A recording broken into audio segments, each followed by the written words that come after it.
ഒരു കാഴ്ചയിലേക്കാണ് പോകുന്നത്. കാസർഗോഡേക്കാണ്. കാസർഗോഡ് ദേശീയപാതയിൽ പോത്തിൻ കൂട്ടം. ദേശീയപാത സുരക്ഷാ വിഭാഗവും അഗ്നിരക്ഷാ സേനയും ചേർന്ന പോത്തുകളെ സർവീസ് റോഡിലേക്ക് മാറ്റാൻ ശ്രമിക്കുകയാണ്. ആ ശ്രമം പ്രേക്ഷകർക്ക് കാണാം. അരുൺ പൂപ്പറമ്പ നൽകും വിശദാംശങ്ങൾ. അരുൺ, ഈ പോത്തിൻ കൂട്ടം ഈ ദേശീയപാതയിൽ എവിടെ നിന്ന് വന്നു? ഇതിപ്പോ പോത്തുകൾക്ക് എസ്കോർട്ട് കൊടുക്കേണ്ട ഒരു സാഹചര്യം അല്ലേ? എന്താ ഇപ്പൊ അവിടെ നടക്കുന്നത്?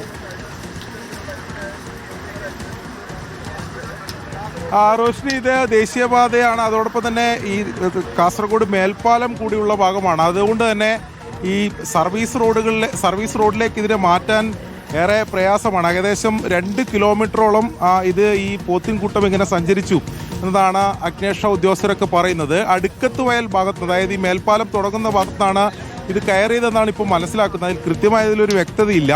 ഏത് കട്ടിൽ നിന്നാണ് ഇത് ഈ പാതയിൽ, ദേശീയപാത ഈ മേൽപ്പാലത്തിലേക്ക് കയറിയത് എന്നതിനെ സംബന്ധിച്ച് വ്യക്തതയില്ല. പെട്ടെന്ന് യാത്രക്കാരുടെയൊക്കെ ശ്രദ്ധയിൽപ്പെട്ടു. അങ്ങനെ ഈ അഗ്നിരക്ഷാ സേനയും മറ്റ് ഈ ദേശീയപാത സുരക്ഷാ ഉദ്യോഗസ്ഥരൊക്കെ ഈ വിവരം അറിയിച്ചു. അങ്ങനെയാണ് ഇതിനെ ഈ സർവീസ് റോഡിലേക്ക് കയറ്റുന്നതിന് വേണ്ടിയിട്ടുള്ള ശ്രമങ്ങൾ ആരംഭിച്ചത്. അതിനുശേഷം പിന്നീട് ഈ സർവീസ് റോഡിലേക്കുള്ള കട്ടിംഗ് ഉള്ളത് 2 കിലോമീറ്റർ കഴിഞ്ഞതിന് ശേഷമാണ്. ഇപ്പോഴെന്തായാലും ഇപ്പോൾ ഈ പോത്തിൻകൂട്ടത്തിനെ ഈ സർവീസ് റോഡിലേക്ക് മാറ്റിയിട്ടുണ്ട്. ഇപ്പോൾ ഈ പോത്തിൻകൂട്ടം നടന്നു പോകുന്നത് ഈ സർവീസ് റോഡിലൂടെയാണ്. ആ മേൽപ്പാലത്ത് നിന്നും അതിലൊരു അണങ്കൂർ ഭാഗത്ത് അതിൻ്റെ ഒരു കട്ടിംഗ് ഉണ്ടായിരുന്നു. ആ കട്ടിങ്ങിലൂടെ ഇപ്പോൾ ഈ സർവീസ് റോഡ് ഭാഗത്തേക്ക് ഇപ്പോൾ ഈ പോത്തിൻകൂട്ടിനെ മാറ്റിയിട്ടുണ്ട്. എന്തായാലും ഏറെ നേരം, അതായത് ഞാൻ നേരത്തെ സൂചിപ്പിച്ച പോലെ 2 കിലോമീറ്ററോളം ഈ പോത്തിൻകൂട്ടം ദേശീയപാതയിലൂടെ ഇങ്ങനെ നടന്നുപോയി. അതിനിടെ കാസർഗോഡ് മേൽപ്പാലമൊക്കെ ഉണ്ടായിരുന്നു. ആ മേൽപ്പാലത്തിലൂടെയൊക്കെ വളരെ പതിയെയാണ് ഇത് നടന്നു പോകുന്നത്. അതുകൊണ്ട് തന്നെ അത്രയും സമയമെടുത്തു ഇതിനെ ഒന്ന് ഈ സർവീസ് റോഡിലേക്ക് എന്തായാലും മാറ്റുന്നതിന് വേണ്ടി. ഇപ്പോഴെന്തായാലും ഈ അണങ്കൂർ ഭാഗത്ത്, ഈ മേൽപ്പാലം കഴിഞ്ഞ് ഉള്ള അണങ്കൂർ ഭാഗത്ത് അവിടെ ഒരു സർവീസ് റോഡിലെ കട്ടിംഗ് ഉണ്ട്. അതിലൂടെ ഇതിനെ ഇപ്പോൾ സർവീസ് റോഡിലേക്ക് മാറ്റിയിട്ടുണ്ട്. ഇത് മൊഗ്രാൽ പുത്തൂർ ഭാഗത്തുനിന്ന് വന്ന പോത്തിൻകൂട്ടമാണ് എന്നതാണ് ഇപ്പോൾ പ്രാഥമികമായി ലഭിക്കുന്ന വിവരം. അതിനെ സംബന്ധിച്ച് ഇനിയും വ്യക്തത വരേണ്ടതുണ്ട്. അത്തരത്തിൽ ഇത് ഏതെങ്കിലും ആരുടെയും ഉടമസ്ഥയിലുള്ള ഏതെങ്കിലും പോത്തിൻകൂട്ടമാണോ, അങ്ങനെ വളർത്തുന്നതാണോ എന്നതിനെ സംബന്ധിച്ചൊക്കെ അതിലൊക്കെ ഒരു കൂടുതൽ വിവരങ്ങൾ ലഭിക്കേണ്ടതുണ്ട്. എന്തായാലും നമ്മുടെ റോഡുകളിലൊക്കെ ഇങ്ങനെ കന്നുകാലികളൊക്കെ ഉണ്ടാവാറുള്ളതാണ്. പക്ഷേ ഇത് അല്പം കൂടി കൗതുകമുള്ളൊരു കാഴ്ചയാണ്. അതായത് ദേശീയപാതയിൽ ഈ മേൽപ്പാലത്തിലൂടെ ആയതുകൊണ്ട് തന്നെ ഇതിന് പെട്ടെന്ന് താഴെ സർവീസ് റോഡിലേക്ക് ഇറക്കാൻ സാധിച്ചില്ല. അതുകൊണ്ട് തന്നെ ദീർഘനേരം ഇങ്ങനെ ഈ പോത്തിൻകൂട്ടം ഇങ്ങനെ നടന്നുപോയി. ഇപ്പോൾ നമ്മൾ ദൃശ്യങ്ങൾ കാണുന്നത് സർവീസ് റോഡിന് അപ്പുറമുള്ള ഒരു ചെറിയ ഒരു കുറ്റിക്കാട്ടിലേക്ക് ഈ പോത്തിൻകൂട്ടങ്ങൾ മാറിയിരിക്കുകയാണ്. എന്തായാലും ഇപ്പോൾ ഗതാഗതം മറ്റ് പ്രശ്നങ്ങളൊന്നുമില്ല. കുറച്ചു നേരം ഈ ഭാഗികമായി ഗതാഗതം തടസ്സപ്പെടുന്ന സാഹചര്യമുണ്ടായിരുന്നു. അതായത് ഒരു ഭാഗത്തുകൂടി മാത്രമേ വാഹനങ്ങൾ കടത്തിവിട്ടിരുന്നുള്ളൂ. എന്തായാലും അതിപ്പോൾ ആ പ്രശ്നങ്ങളൊക്കെ ഇപ്പോൾ പരിഹരിച്ചിട്ടുണ്ട്. അതായത് ഇതിനെ സർവീസ് റോഡിലേക്ക് മാറ്റാൻ സാധിച്ചു. 2 കിലോമീറ്ററോളം വളരെ പതിയെ ഈ പോത്തിൻകൂട്ടം ഇങ്ങനെ നടന്ന് പോകുന്ന കാഴ്ചയാണ് എന്തായാലും കാസർഗോഡ് യാത്രക്കാർ കുടുങ്ങിയില്ലേ? നോക്കൂ, ദൃശ്യങ്ങളിൽ നിന്ന് കാണാം. ഫയർഫോഴ്സ് ഉദ്യോഗസ്ഥർക്ക് പിന്നാലെ വാഹനങ്ങൾ ഉണ്ടല്ലോ.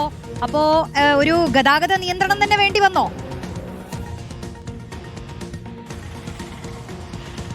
കാര്യമായ ഗതാഗത പ്രശ്നം ഉണ്ടായില്ലെങ്കിൽ പോലും ഞാൻ നേരത്തെ സൂചിപ്പിച്ച പോലെ അല്പനേരം ഗതാഗത തടസ്സം ഉണ്ടായി. ഇത് പെട്ടെന്ന് യാത്രക്കാരെ സംബന്ധിച്ചിടത്തോളം ഒരു അങ്കലാപ്പ് ഉണ്ടാക്കിയത്. ആദ്യം യാത്രക്കാരാണ് ഇത് കണ്ടത്.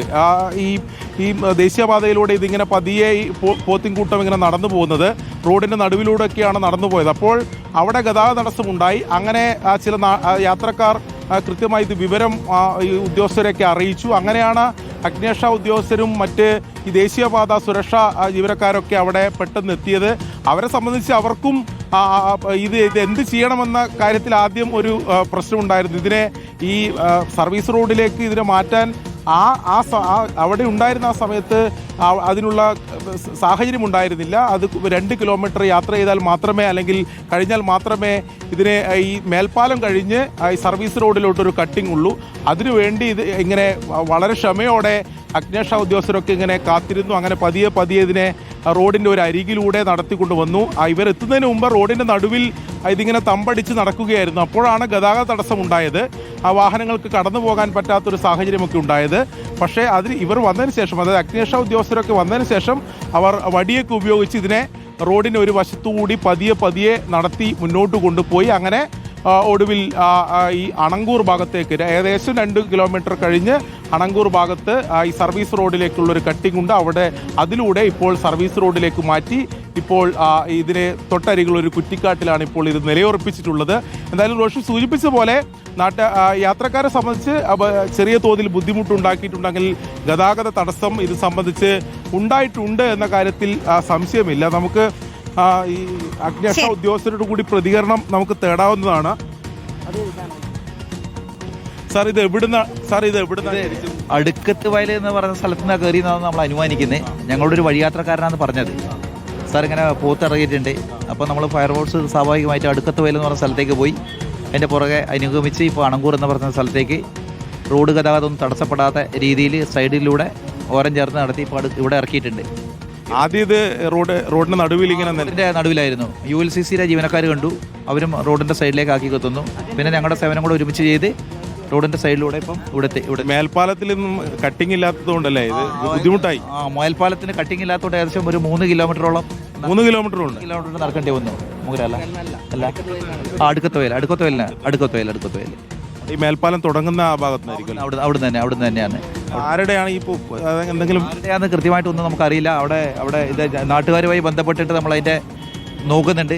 ഇത് എനിക്ക് തോന്നുന്നു ഇറക്കാൻ വേണ്ടി കൊണ്ടുവന്നാണോ? നിങ്ങൾക്കും മറ്റൊന്നും ചെയ്യാനില്ല അല്ലേ? ഇതിങ്ങനെ നടത്തിക്കൊണ്ട് ഇല്ലില്ല, റോഡുകളൊന്നുമില്ല. ഗതാഗതം ജനങ്ങൾക്ക് ഭീഷണിയില്ലാത്ത രീതിയിൽ റോഡിന്റെ ഏറെഞ്ച് പറഞ്ഞ് സേഫായിട്ട് ഇവിടെ കൊണ്ട് ഇറക്കാനേ നമുക്ക് പറ്റുള്ളൂ. കാര്യമായ ഗതാഗത തടസ്സം ഉണ്ടായില്ല അല്ലേ? കാര്യമായ തടസ്സമൊന്നും ഉണ്ടായിരുന്നില്ല. അരികിലൂടെ ഇങ്ങനെ പതിയെ നടത്തിക്കൊണ്ടു. തീർച്ചയായും അത്രയും ഉണ്ടായിരുന്നു. എന്തായാലും അവർ പറയുന്നത് പോലെ ഒരു അരികിലൂടെ നടത്തിക്കൊണ്ടുവന്ന് ഇപ്പോൾ എന്തായാലും ആ പ്രശ്നങ്ങളൊക്കെ പരിഹരിച്ചിട്ടുണ്ട്. ഇപ്പോൾ പോത്തിൻകുട്ടത്തിനെ ഈ സർവീസ് റോഡിലേക്ക് മാറ്റി ഇപ്പോൾ ഗതാഗതം സുഗമമായി നടക്കുന്നുണ്ട്. റോഷി, ശരി അരുൺ, എന്തായാലും പോത്തുകളെ ഈ ദേശീയപാതയിൽ നിന്നൊരു സർവീസ് റോഡിലേക്ക് മാറ്റിയിട്ടുണ്ട്. ആ മേൽപ്പാലത്തിലൂടെ ഒരു 3 കിലോമീറ്ററോളം ഈ പോത്തുകളെ അനുഗമിച്ചുകൊണ്ട് അവയെ മുന്നോട്ട് നീക്കിക്കൊണ്ട് ഫയർഫോഴ്സ് ഉദ്യോഗസ്ഥർക്ക് നടക്കേണ്ടി വന്നു. ഗതാഗതം അത് ചെറിയ രീതിയിൽ ബുദ്ധിമുട്ടുണ്ടായി യാത്രക്കാർക്ക്, വലിയ ബുദ്ധിമുട്ടിലേക്ക് പോയിട്ടുമില്ല. അപ്പോൾ അത് ഫയർഫോഴ്സ് ഉദ്യോഗസ്ഥർക്ക് കൃത്യമായി തന്നെ അത് എത്രയും പെട്ടെന്ന് പോത്തുകളെ അവിടെ നിന്ന് മാറ്റാൻ പറ്റി എന്നാണ് അവർ പറയുന്നത്. അതിന്റെ ദൃശ്യങ്ങളാണ് അരുൺ പ്രേക്ഷകരിലേക്ക് എത്തിച്ചത്.